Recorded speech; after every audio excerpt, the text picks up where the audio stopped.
technical difficulty, but here we are. Yeah. And today we're going to be talking about magical communities and Mm. witch covens and pagan group dynamics. But Hmm. then please introduce yourself. Tell us a little bit about who you are and Nice. about the book that you've written. And then we're going to get into this. Uh, I'll try not to make the introduction as long as the book. Um, so, look, I've been around the pagan witchcraft scene for decades. Most people who follow me, I guess, know that I started my coven back in 1973. So, I've learned a lot about working in groups, and I love working in groups, despite the fact that they can be quite challenging. So, the book is really designed to help people and guide them, particularly when things get a little bit tricky. So, look, I've had a long history, obviously. During that time, I ran my first coven for about 10 years in South Australia and Adelaide. And then I moved back home here to Sydney, where I then linked up with 5 friends, including myself. We were a circle of peers, and we adopted the name Dark Circle for our ritual workings. You can probably see in the background on the back wall there a panticle, and that's the Nox panticle. Nox is Latin for night, and the ritual was designed to really enter you into the deep unconscious. So it's a trance working principally, but incorporated, I introduced into it Sufi style trance dance. And then subsequently, Dark Circle became a more expanded group, and individuals within that collective established their own covens. So the coven that I wound up working exclusively with my own group was Nui's Veil, as in the archetypal goddess of the night sky. So, today, although I'm not currently running the coven, it's a teaching coven principally. I'm not running it currently because I'm really immersed in writing at the moment as much as I can. So that sort of brings us up to the here and now. I've had broad experiences across various forms of media, documentaries and what have you. And I used to run my own radio show back in Adelaide called Broomstick Corner. I used to interview people, about their psychic experiences, that sort of thing.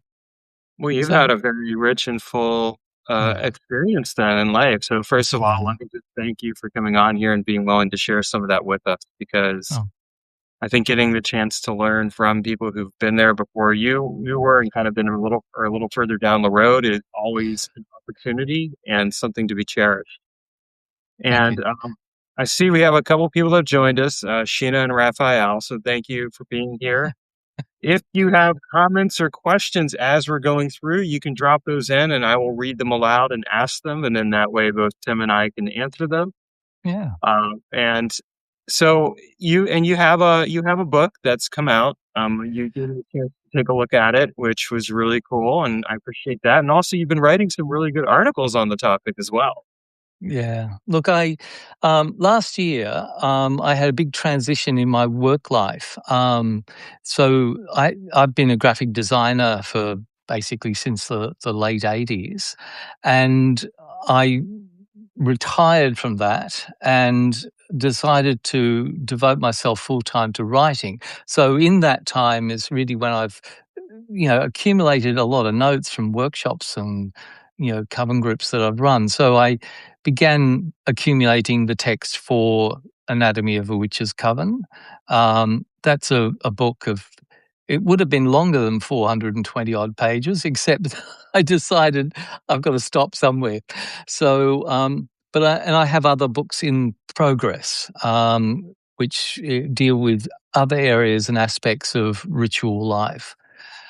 Um, it's last year I'd heard about Substack as a platform, and I was interested in it primarily because it did have the option of doing things like lives and podcasting. So I must admit, I do tend to prefer podcasts to live on camera. I'm a bit camera shy. So you're doing So, great. that's really how I came to Substack, and Substack sort of demands it keeps you accountable. So you start writing, and I've got a pretty strict routine.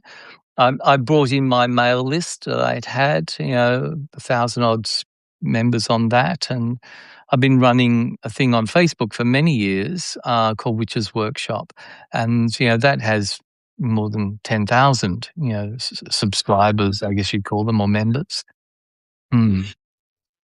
So I want to talk a bit about just the word community because that is a word that a lot of people want to orient around. And there's a lot of meaning to it. I mean, I think that as someone who is very strongly drawn to community myself and appreciates Mm. the power of community, it's kind of interesting because it's woven into the idea of having a coven. So, in your opinion or experience, how important it to have like a base sense of community as you're starting to form a magical coven or group? Yeah, look, there's lots of ways to start a coven. One of the things I advocate is that you should cast a spell to attract people of like mind. That's always a very good place to start, I think, because in that process, you begin to formulate what is it that you want to do. And effectively, the way I've run covens is more as a group of researchers that we're researching together. And in effect, it doesn't matter whether you have, decades of experience or 10 days of experience. You come into it in order to have a psychic experience, and that is what begins then to help feed the group or self-learn, if you like. So you don't have to have a community in order to start a coven. You can easily plug into other people's groups. I mean, Witches Workshop I set up um, as a way of communicating to people about the workshops I was running. But I actively invite other people who are doing valuable stuff to come in and talk about what they're doing or notify people when they're running workshops.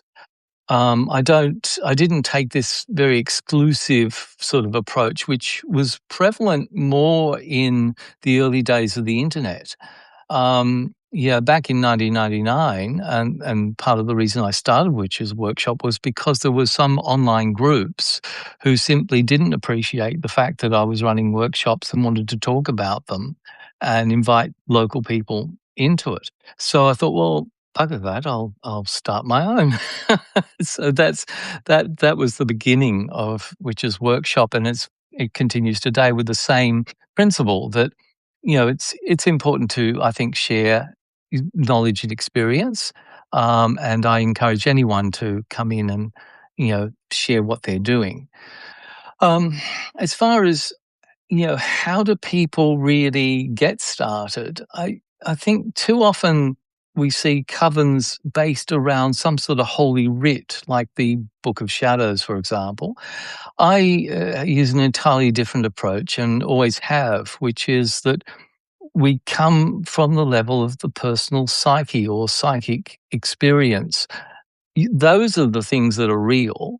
What's written in books, whether it be rituals or other things, are just guides, really.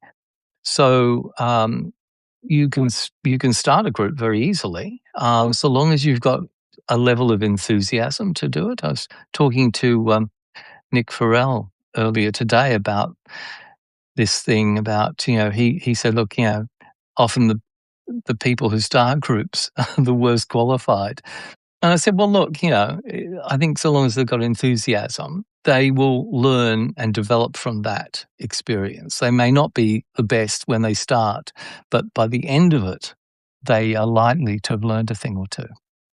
Well, yeah, there's a certain maturation process, right? I mean, we get into a group Mm. dynamic. I mean, I would say that I've been involved in groups online and offline since almost the beginning of my own magical practice, which is over Right. 30 years.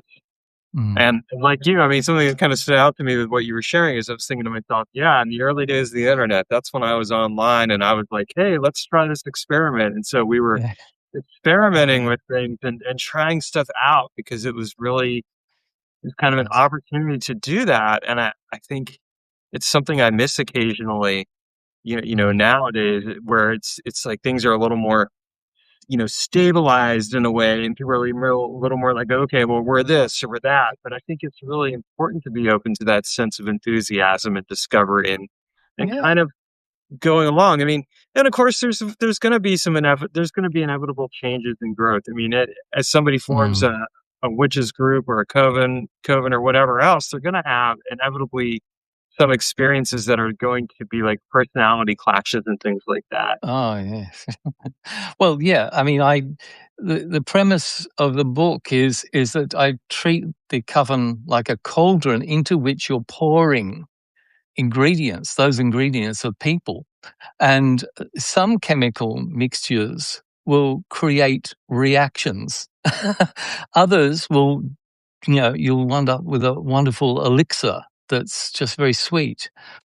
So y- understanding a bit about the energies that go into this, and expecting problems is a good place to start, I think, because if you go in too dewy-eyed that everything's going to be wonderful, that's sort of the honeymoon period. And I've used a series of alchemical images that I've sort of, you could say, borrowed from Jung. Jung, who's most people will know, is the founder of analytical psychology.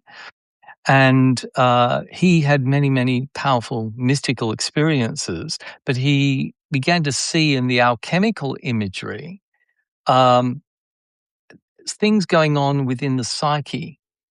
And so the way he used these set of 10 images was more from the relationship, the psychoanalytic relationship between the analyst and the patient, or analysand, they call them. Um, I looked at them and I thought, this looks like what happens in a coven. And I began to really formulate some of my own ideas. So I use this map as a way of helping to navigate. I emphasize, though, it is not something that you follow from step one to step two. It's not really so much a series of stages as a particular state that you're in. So I therefore describe it much more like it's a compass. It shows you where you are at the moment. Um, so all of these things acted as a way of helping me understand what was going on within my own coven, and working with people. So I've had a very long interest in Jungian psychology, and dreams have often informed my psychic work. So it was a natural fit for me to gravitate to this sort of work. The book is very practical, I believe. I've put in there a lot of exercises that you can work through in order to, first of all, work out where you are in the scheme of things, and with the understanding that things are going to change. And if it's a difficult phase, what to do about it. So, yeah, I'm not apologetic about utilizing Jung in this way. I think he had a very uh, experimental approach to a lot of the work he did, and I have had some Jungian friends who have actually been very, very interested in it, because there's not so much written on a Jungian approach to group work. There's a lot of stuff on the one-to-one dialectic that goes on, but not so much on groups. So this book really represents many years of work, and utilizing a particular language, which is the Jungian and alchemical language, really.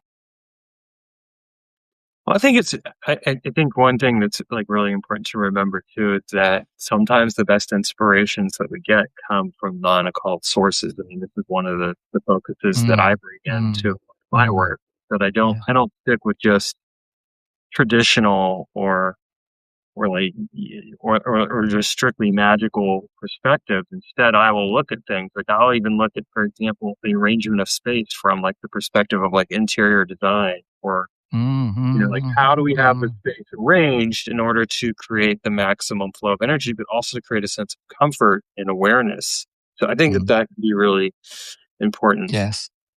It is. I mean, one of the things I emphasize to people is to read widely, and um, I've got my collection of books on anthropology, as well as quite a sizable selection of books on psychology. But then there's all the areas of myth and various forms of magical practice. So when you begin to explore into, particularly if you find an author that you enjoy reading and that is giving you value, then my recommendation is buy all the books they've ever written because there'll be something there that will help guide you. I mean, particularly when it comes to, uh, I think a problem within the pagan scene is because we were, in effect, cut off from our heritage millennia ago. It's been 2,000 years of oppressive, monotheism, that we have tended to try and borrow from different cultural practices, which is fine so long as you give acknowledgement to where it comes from and that you're not just appropriating, this material or claiming it to be your own. For example, shamanism is a generic term utilized these days for an indigenous cultural practice. And it's, if possible, it's great to be able to learn from people. I had the privilege of working with a man called Sunbear many years ago here in Australia. He came out from America. He was an American medicine chief, and he taught me some very valuable things. Probably one of the most valuable things was not to give away your personal power. And every time you allow the government to make some decision for you, you're well and truly giving away personal power. A local elder here in Sydney, a man called Burnham, he's now deceased, but he also gave me great insight. And this was at a time really when I think Australia was starting to wake up to just exactly how repressive we had been to these ancient cultures. Mhm. And we're in an incredible position here in Australia to be really on one of the oldest lands with one of the oldest living cultures, not just a thing that you find in books, but it's actually still being practiced. No, So yes, broad education is critical, absolutely critical. So, I mean, I've experimented in areas of thelemic magic, for example. I mean, the Nox ritual is a good example of that. That has its roots, you could say, in a very mhm. simple rite, the Star Ruby ritual of Crowley's, which is effectively just a pentagram ritual, something that most witches or magicians are very familiar with. But as we began to work with it and connect to what I call the chi of the ritual, the energy of it, it spoke back to us. And so we literally went with the flow and allowed it to evolve. And much of the work we do is that way orientated, at least, to try things out and experiment. And from these things, some pretty surprising things can arise. I mean, with the Nox, for example, it's a ritual that takes you into the deep unconscious. Um, it's quite a dynamic ritual because you've got a lot of whirling, dance form whirling and drum trancing going on. And out of it, I mean, I've formulated many different rituals. I have a whole system of magic, which I will eventually put in. I'm hoping later in this year to have made a decent start on another work called The Dark Tarot. It's a system of magic. It utilizes the tarot trumps, sort of in the form of astral doorways in order to retrieve material for magical workings.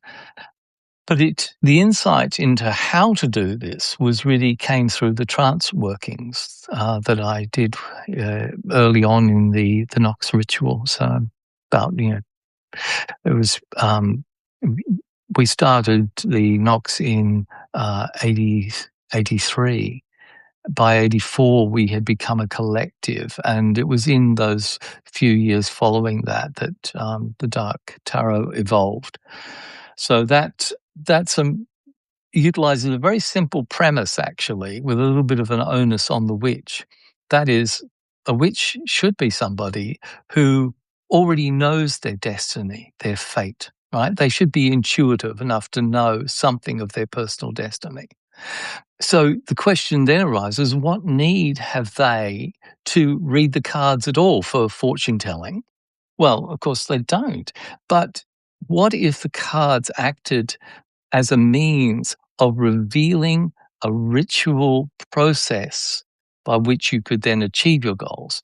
And so that's how they are used, combined with individual trance workings. And the reason why it's called dark is because the Dark Tarot is you have to do a personal journey into the card in order to retrieve what you don't know, or at least not conscious of yet. And so you build your own individual tarot that way. Yeah, So yeah, it reminds me of some of the work I've done along those lines. I see we have a couple more people who have joined us. Welcome, Heather and Amen. And then Sheena has a question. He says, "Do you have any tips for creating group coherence strong enough for magic without collapsing into dependency, ideology, or unconscious egregore formation?" Now that's a mouthful, but it's a good question. It is. It is. Yeah. Look. Well, first of all, you don't need hierarchy. Okay, that's the foundation of Dark Circle as a collective. We work as a circle of peers. So, although we utilize practices that are somewhat indistinguishable, you could say, from modern Wicca or various forms of witchcraft, we don't take these titles like high priest or high priestess literally the way some of them do. Or what I tend to refer to as the peacock economy. That is, people who want to put a value in titles. They seem to accumulate that as though that is the important thing. So we would treat somebody taking the role of high priestess much like a tarot card, that it's simply a role that's adopted. So you've got to really be all on a level playing field. You've all got to be equal. It doesn't mean that some people don't have more experience than others, but you don't need to be lording it over others, because your psychic experience is just as valid as mine, regardless of how long you've been there, right? So somebody who's just starting out might just have an amazing talent for, I don't know, clairaudient experiences, and will hear music that can be utilized. So you've got to start out with this level playing field. In the book, in the appendix, I include my coven involvement document, which is like the foundation for Nui's Vale and how it is run. And in that, you'll find that although we utilize ceremonial initiation rites, they're more like markers of what you've achieved.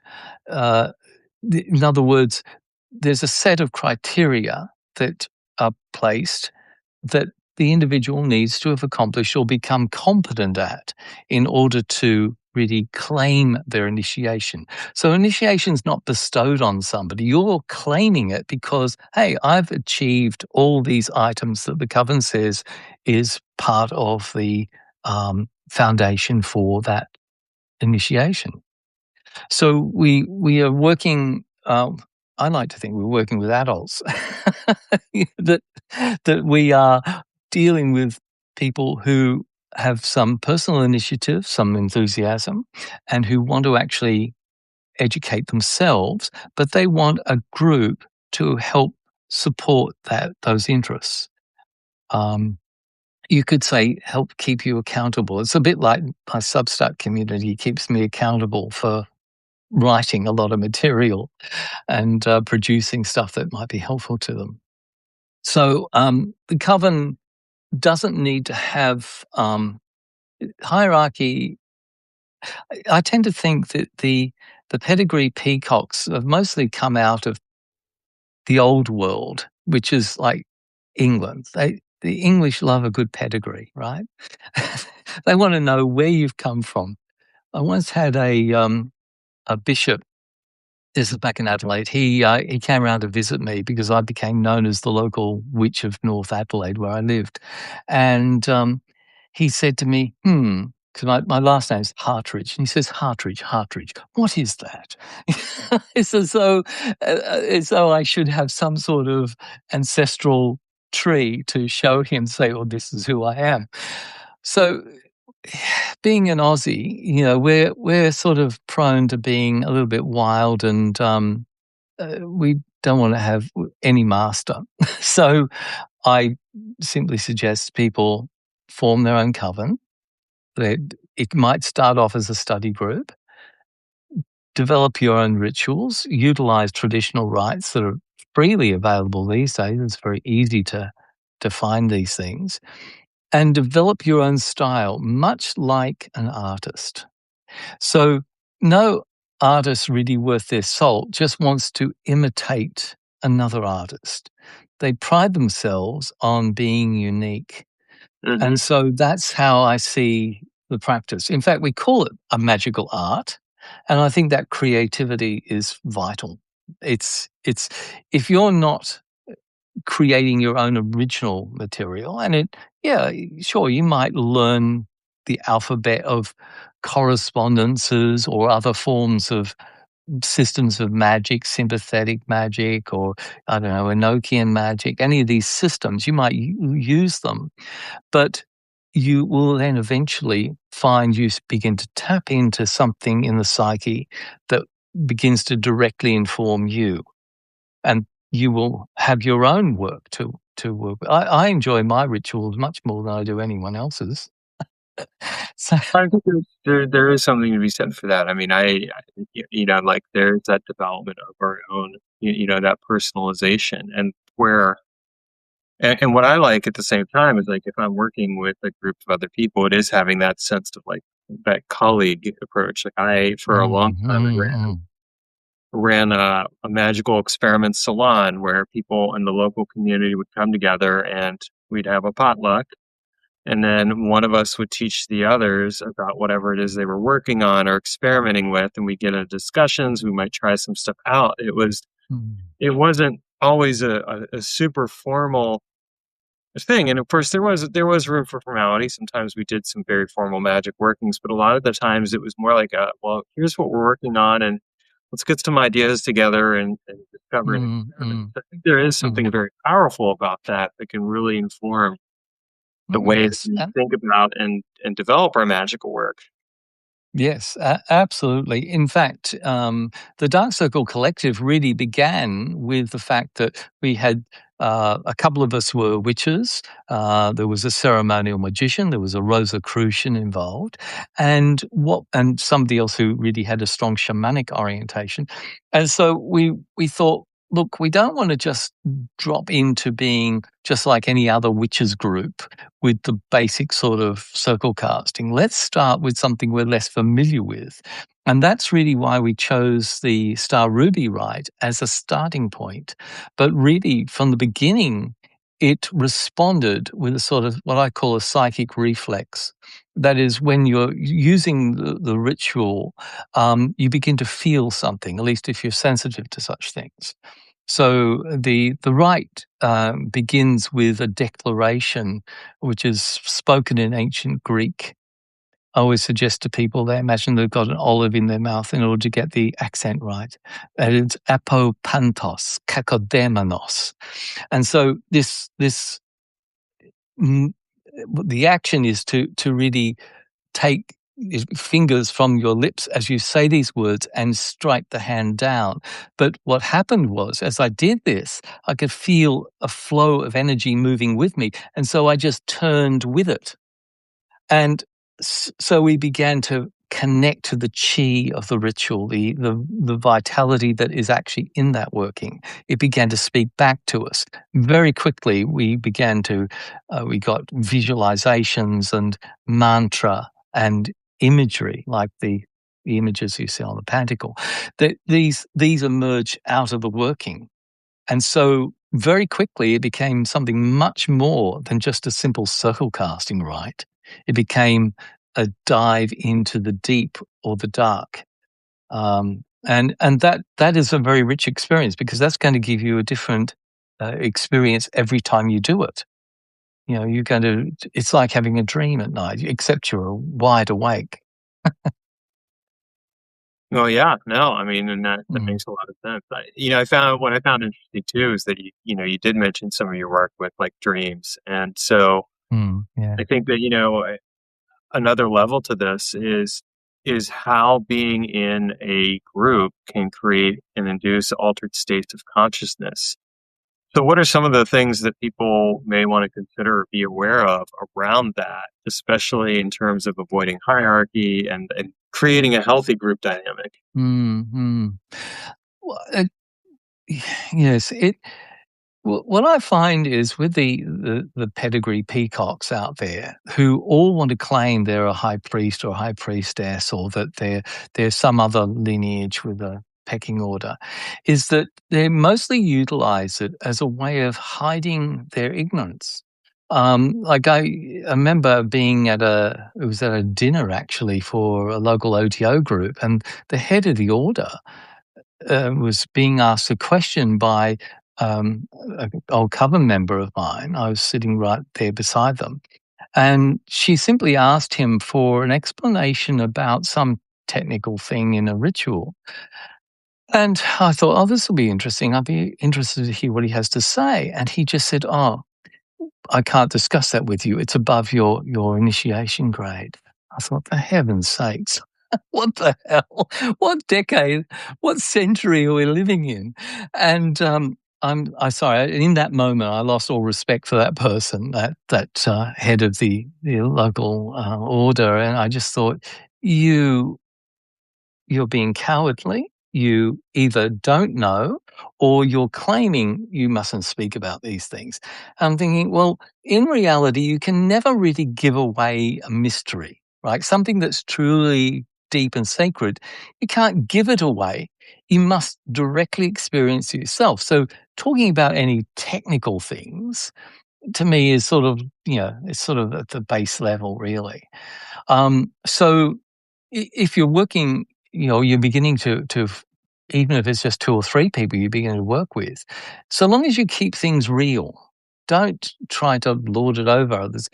I could very easily lord it over people because I've had decades of experience and I act as a teacher occasionally, but I even see my teaching role very much as an archetypal role, is something I assume for a set amount of time, and then I disconnect from that and I come back just to being Tim, who enjoys a glass of wine after ritual. So keep yourself real, keep yourself, Yeah, shall we say, your feet on the ground. keep yourself grounded. I mean, no, I absolutely Mm, agree with that. I mean, mm, one of the things that I always say, like in my own books and just in general, is like, don't take my word for it. Find out for yourself. And mm, like, mm, yeah, mm. yeah, it's like I can teach somebody something, but at Mm. the end of the day, what's going to really make it their own is when they're able to actually experience it Yes, and personalize it and yes, make it relevant to them. And so it's like if that's not there, then it doesn't matter what I teach them. And if I'm invested in being the teacher, I've actually mm, stepped away from teaching and stepped into a role that's not yeah. really helping that student out. Yeah, yeah, yeah. Look, sometimes an alternate description, facilitator, is more useful, because that's really what you're doing. Is you're demonstrating how you might do it. But like art, you don't necessarily want people just to copy you. You want them to embrace it and make it your own. I remember many years ago I was giving lectures. I'd been invited by Adelaide University to talk on witchcraft, ironically. Their religious studies department invited me in, and I'd go in a second term and begin chit-chatting. And they wanted to, the students wanted some actual experience. And so it was coming up to winter solstice. And I thought, well, okay, why don't we do a winter solstice rite? And I said, look, I'll need somebody to act as the priestess in this ritual role.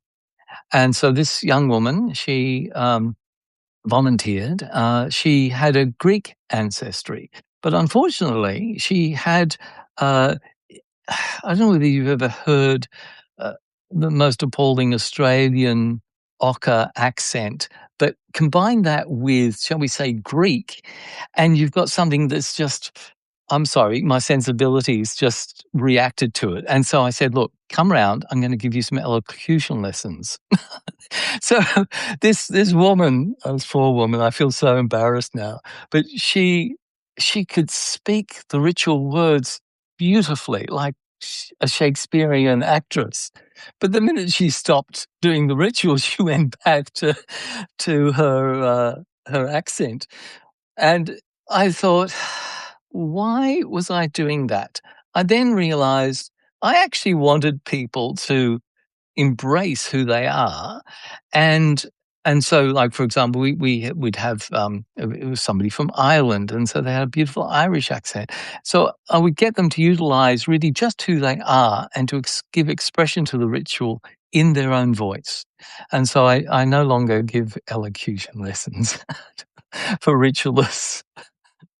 Um, because you could imagine what it would have been like, of course, you being, American, I would think, "Oh, no, no, no, we're not going to we're not gonna have an American accent. We've got to have something a little bit more refined than that." So it's just ridiculous when I think back why I did it. But, when I first left school, I worked in theatre. I was not on stage. I was working backstage with lighting and set building and that sort of thing. And I guess I learned a lot about staging of things and the whole presentation of things. So it was quite important to me that these things, that you take care with ritual. But these days, I think, well, yes, you need to take care with what you do, but not at the cost of the transformative power that the ritual can hold. So you were mentioning about dreams before, we all have this marvelous tool that we have access to, the unconscious, and we access it every night of the week, presumably when you go to bed, and it's there to be used, not something that you just idly, have a dream occasionally. And this is again where Jung's work has helped me a lot, particularly with the tapping into the group mind you're talking about and egregor. These things can be very powerful, but they lead you. You could say they're the first step most witches, I think, have to having altered states of consciousness and a ready access to it. And it can be used for all sorts of things. Working as a graphic designer, I have the challenge of coming up with some genius idea. So what I would do is I would go to sleep and do what's called dream incubation. I'd put a challenge or the problem to my unconscious. I'd speak to myself before I went to sleep, go to sleep, and it might take a few nights, but eventually I'll have a dream I'll be shown what I should do. And I've worked for some larger organisations in my time, Australian Red Cross, and have utilised their they employed me to really come up with a whole branding look and feel. And in that particular instance, you're dealing with something that's quite sacrosanct, really, is the Red Cross itself. It needs to remain intact. In fact, it's legislated by governments of the world, so you don't mess with it. But I was given this challenge to come up with an idea. So I went to bed, I had a dream, And in the dream, I saw the Red Cross, and it sort of split, sort of in half, but just sort of went across each other like this, went into the corners of this blank page. And I thought, oh, that's it. I'll put the peekaboo Red Cross elements in the corners, and then this was populated across all the creative collateral that we needed. And I was hailed as some genius, but actually it was just a dream. Oh, the So dream yeah. that you're connecting to something and you brought it and you were chosen to be the mediator for it. So there you go. Yeah, yeah. People underestimate the power of dreams. You know, things like the sewing machine was actually dreamt. The guy who I forgot his name just off the top of my head, but it's quite a famous dream. He dreamt that he'd been captured by n- natives, and they popped him in a big cauldron or pot to cook him. Right, they're cannibals, and to keep him in the pot because he was trying to get out, they had spears and they were prodding at him, and then he noticed in the dream that the tips of the spears were hollow, like they had a little hole. And he'd had this problem of how do you get like hand sewing, you have the hole at the end of the needle, whereas in a sewing machine, it's at the tip. And so he dreamt this up.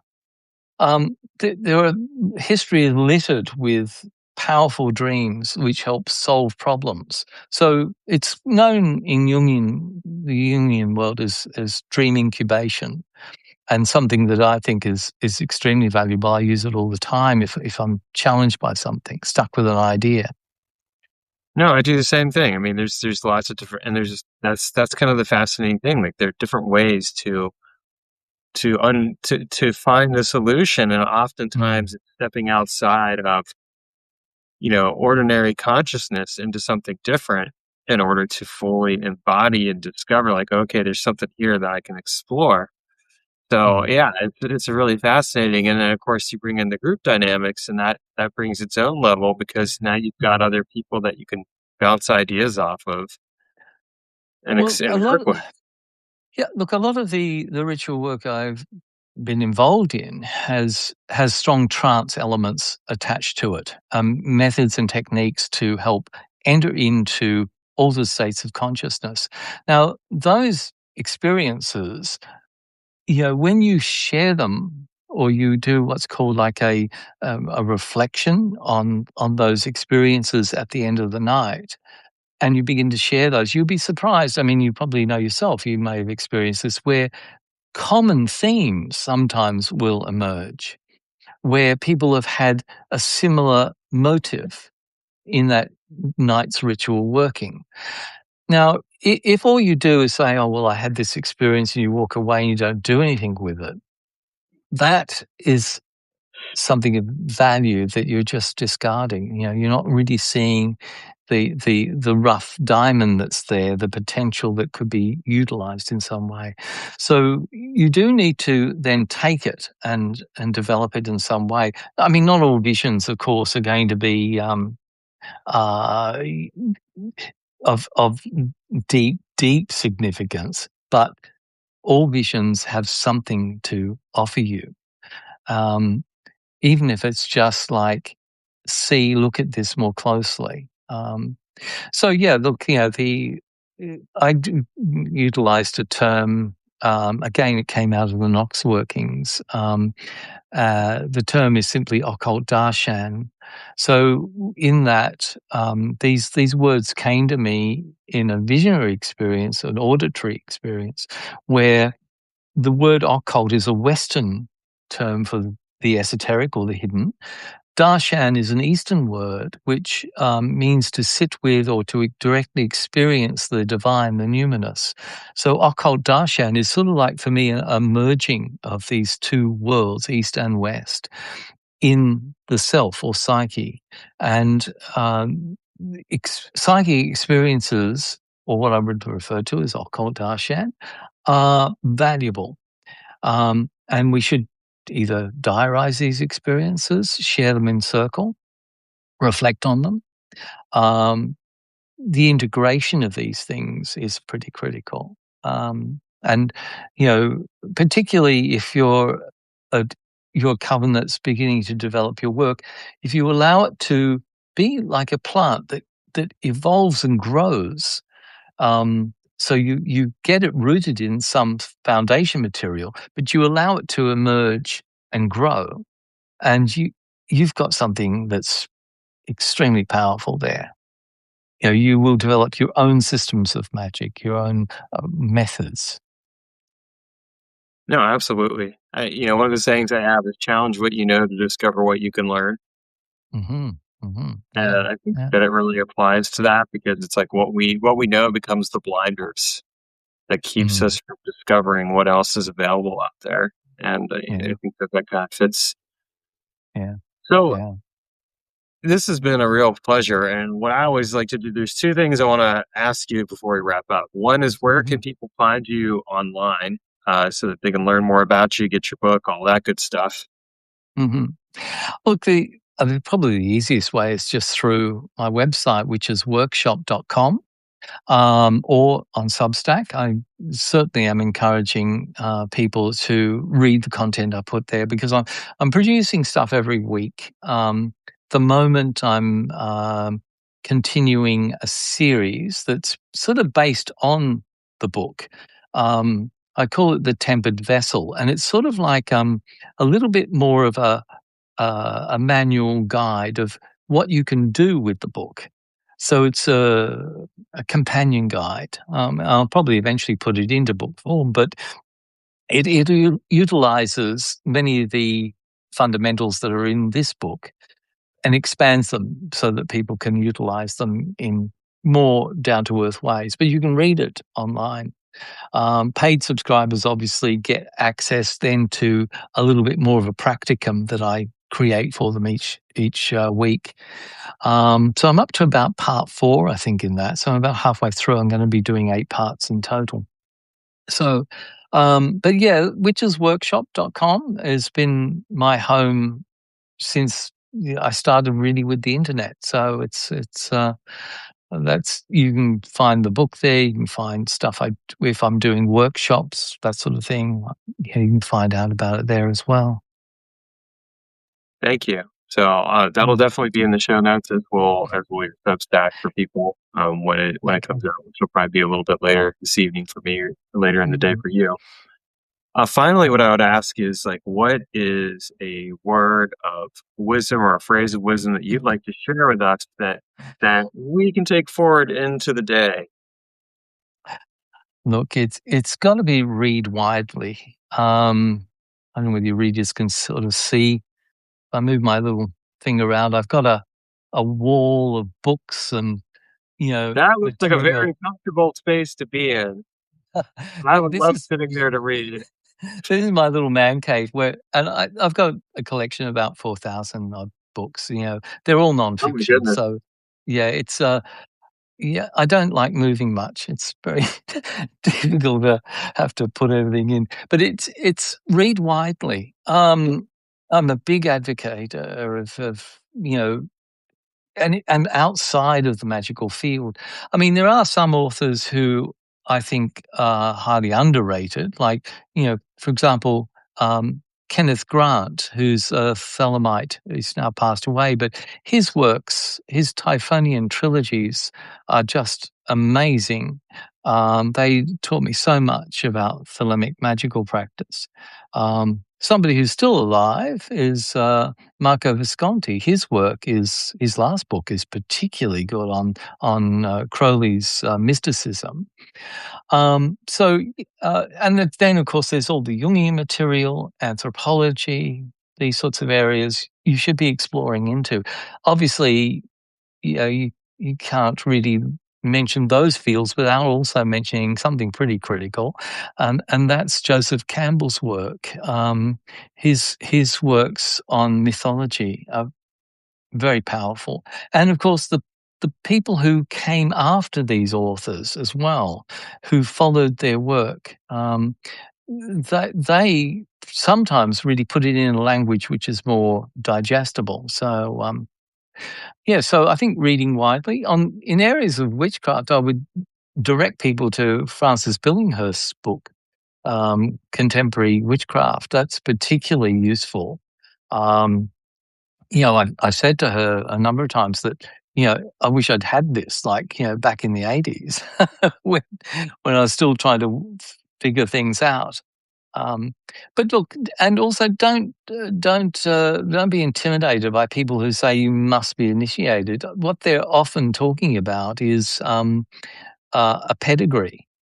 I'm more interested in what you can actually do and what psychic experiences you bring to the table. That to me is of much greater value. So really focus yourself on more direct personal experiences, which is my term, occult darshan. That's what that means, really, to have a direct and personal experience of a mystical state. These are well within our grasp. Yeah, I agree with you 100%. Mm. And I think that, yeah, that's much more important than, as you put it, pedigree peacocks. I'm gonna remember that one. That's a good one. Yeah, yeah. I hope it goes viral actually, because there's quite a few of them around, and I get some of them. Unfortunately, they will uh, make claims that are just more and more ridiculous. But can they provide a space in which a real psychic experience can be had? Often not. They seem to be more performative. And yes, while I mentioned before my background in theatre, I have a love of a good art form, but not at the cost of the psychic experience. Mhm. Yeah, no, I hear you on that. Well, Yeah. Tim, I just want to thank you so much for making some time today for this interview. I know it took a little bit to make it happen just Yeah. because of the technical stuff. We Did. did it. Yeah, yeah. And, so thank you so much for being here. And for those of you who came and joined us live, thank you so much for being here as well. Really I appreciate appreciate you. it. And for everyone else, feel free to leave comments or questions when this gets published. I'll have it out later this evening for me, to Saturday for them, but it'll be out here in a little Yes. bit. And Thank you. yeah, Thank you. thank you all. Thank All you right, very much, Taylor. Thank you. take care. I will.